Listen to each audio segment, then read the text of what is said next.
You read the message, cleared the notification, put your phone down, and didn't reply. Not because you're rude, not because you were busy, but somehow that message is still running quietly in the background of your mind. Psychology suggests this isn't random behavior. It's actually a pattern tied to a very specific way your brain works.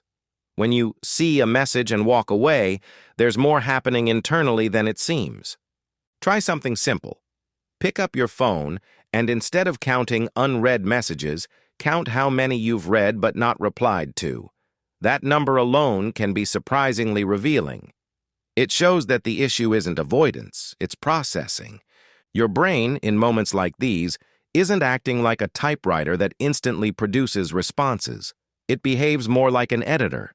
The moment you read a message, it begins evaluating emotional tone, possible outcomes, and the right way to respond. That takes time.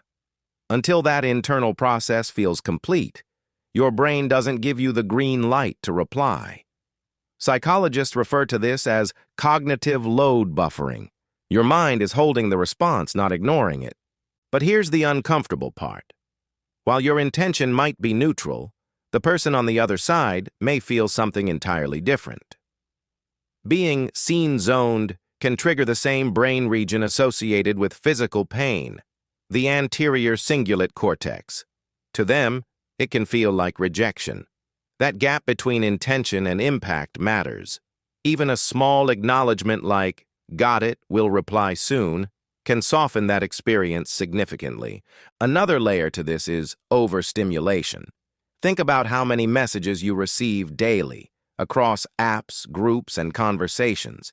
Each one is a small decision, whether to reply, what to say, and how to say it. Over time, your prefrontal cortex, the decision-making center, gets drained. This is what psychologists call decision fatigue. Just like some people simplify their daily choices to conserve energy, you may be postponing replies as a way to manage your mental resources. For some people, replying isn't just about sending information, it's about getting the tone, emotion, and wording exactly right. If you've ever typed, deleted, and retyped a message multiple times, this applies to you. Research suggests that highly empathetic individuals often take longer to respond because they're thinking deeply about how their words will be received. It's not overthinking, it's caring. Personality also plays a role. For introverts, social interaction, including texting, can be draining rather than energizing. This is tied to differences in dopamine pathways in the brain. After a long day, your mind might simply not have the energy left to engage, even digitally. It's not that you don't care, it's that your social battery works differently. However, there's a darker side when this habit turns into avoidance driven by anxiety. Thoughts like, "What if I say the wrong thing?" Or, "What if this conversation gets complicated?" can lead to delays that stretch into days or weeks. The longer a message sits unanswered, the heavier it feels, creating a loop of guilt and anxiety. One simple way to break this cycle is the 2-minute rule. If a reply takes less than 2 minutes, do it immediately. Taking action interrupts the anxiety. At the same time, your communication style might simply be different.